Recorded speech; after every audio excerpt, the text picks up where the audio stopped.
Louvado seja nosso Senhor Jesus Cristo. Boa noite a todos.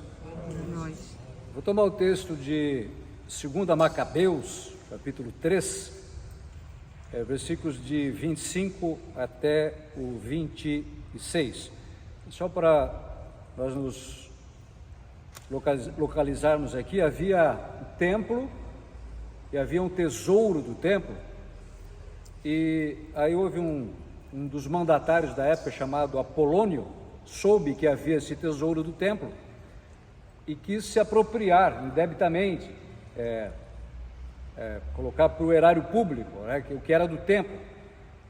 Ele mandou lá Eliodoro, que era um dos seus subalternos, chegou lá com um grupo de soldados, e veja só, aí o povo se pôs a rezar para que isso não acontecesse. Uma profanação, imagina como se aparecesse um governante aqui, eu soube que tem um sacrário ali que é de ouro, que é folhado a ouro, então vamos lá, vocês tirem esse sacrário e vamos derreter o ouro para a gente colocar para o erário. Algo parecido, algo inimaginável, é mais ou menos isso. Aí, e aqui diz, enquanto suplicavam assim o povo rezando para que não acontecesse essa desgraça, enquanto suplicavam assim a proteção do Todo-Poderoso, para que conservasse invioláveis os depósitos que lhes haviam sido confiados, Eliodoro executava o seu intento.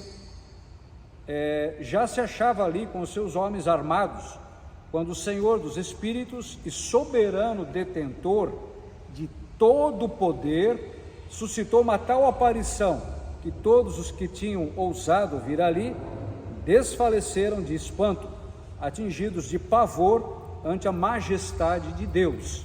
E qual foi a aparição? Aqui está.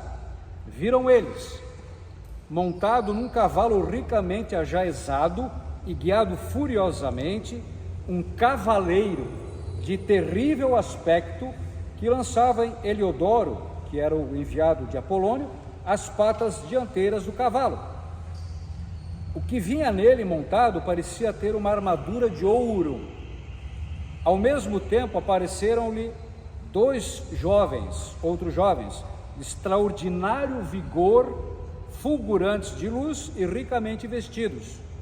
Colocando-se dos dois lados, puseram-se a açoitá-los sem interrupção e descarregaram sobre ele uma saraivada de golpes. E obviamente que o Eliodoro ali ficou totalmente sem fazer nada, não pôde levar adiante o seu intento. E obviamente que essas aparições são de anjos enviados por Deus para proteger o tesouro do templo. Em primeiro lugar aqui, é muito importante entender a realidade do mundo sobrenatural. Vejam, nós vivemos no mundo natural, mas nós nos movemos pelo sobrenatural. Podemos até dizer que o mundo natural, ele é governado, regido pelo mundo espiritual. E esse mundo espiritual existe os bons espíritos, que são os anjos, e os maus espíritos, que são os demônios. E veja aqui, Eliodoro, o Apolônio, eles estavam sendo instigados a perpetrar essa barbaridade pelos maus espíritos, que era roubar o tesouro do templo, um vilipêndio total. E veja, eu pergunto, qual é o teu maior tesouro? Qual é o teu maior tesouro? Do teu coração, do templo do teu coração. Não é a fé? Não é o teu Deus? Não é o Espírito Santo que está ali? Não é a vida eterna que Jesus conquistou para nós? Não é a nossa salvação? E não é precisamente isso que o demônio quer roubar, aquilo que Jesus diz, O ladrão vem senão para furtar, matar e destruir. E obviamente que ele coloca intentos no nosso coração, para que nos rebelemos contra Deus, para que percamos a fé, abandonemos os mandamentos, para que coloquemos a nossa esperança em tudo aquilo que não é eterno, mas tudo aquilo que é passageiro. E por isso que aqui, veja, o Eliodoro já estava certo de que ele ia se apropriar do tesouro do templo.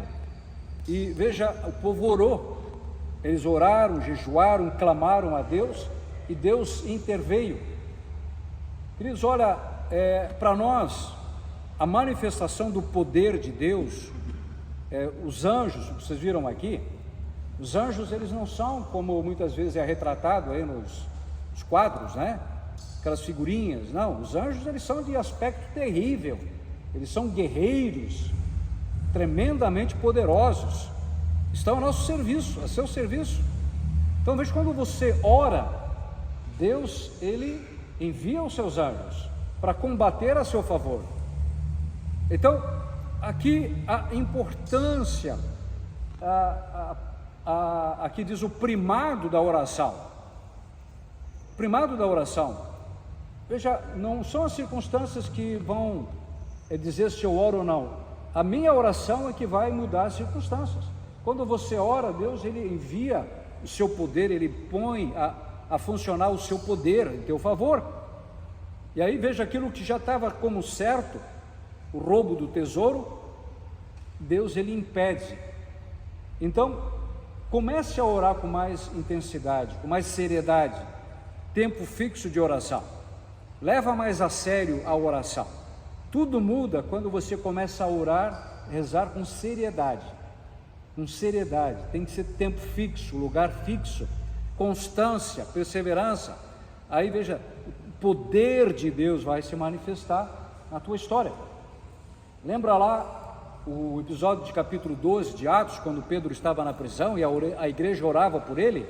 Aí vem, ali diz, quando já estava certa a morte de Pedro, já estava certa a morte de Pedro, ele ia ser decapitado no dia seguinte. De repente, um anjo do Senhor, ele vem e abre o cárcere, e Pedro, ele sai, e quando ele chega fora, ele percebe que não estava sonhando, ele diz: agora eu sei que é o meu anjo que abriu as portas. Então veja, você tem a teu favor o poder de Deus. O diabo, ele tenta de tudo para nos destruir, para nos desanimar, nos desencorajar, para suspeitarmos contra Deus, para abandonarmos a fé, para não continuarmos nos caminhos de Deus. Porém, você tem os anjos de Deus a teu favor, você tem o poder de Deus a seu favor. Mas, irmãos, é preciso buscar. Quem busca, encontra. Quem procura, acha. Quem bate, recebe. Então, mais seriedade na oração, mais perseverança na oração. Eu digo sempre, você aumentou o sofrimento, dobra o tempo de oração.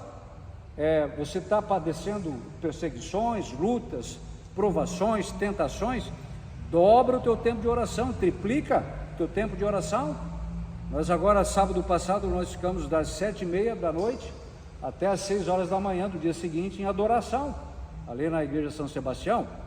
Por quê? Porque nós sabemos da luta espiritual que se trava no mundo, no nosso coração, na igreja, na sociedade, nas famílias. Não é brincadeira. Irmãos, o mundo espiritual não é brincadeira, é uma luta de demônios, de anjos, é uma luta que se trava. Se a gente pudesse ver o que acontece no mundo espiritual, nós íamos ficar abismados, aterrorizados até. Porém, a nossa certeza é que se Deus é por nós, quem será contra nós? Nós temos todas as armas defensivas, as armas ofensivas.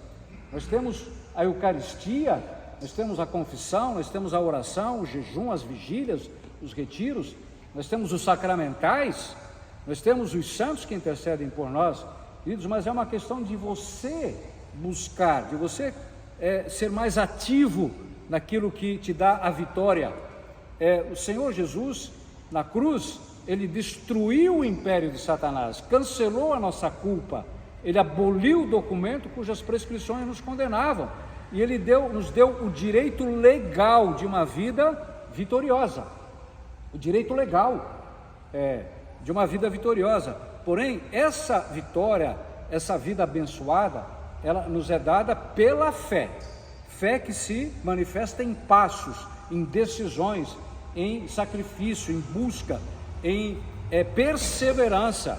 E aí, queridos, nós vamos ver que a realização dessa promessa de Deus aqui, da realização da promessa de Deus, daquilo que foi no Salmo, né?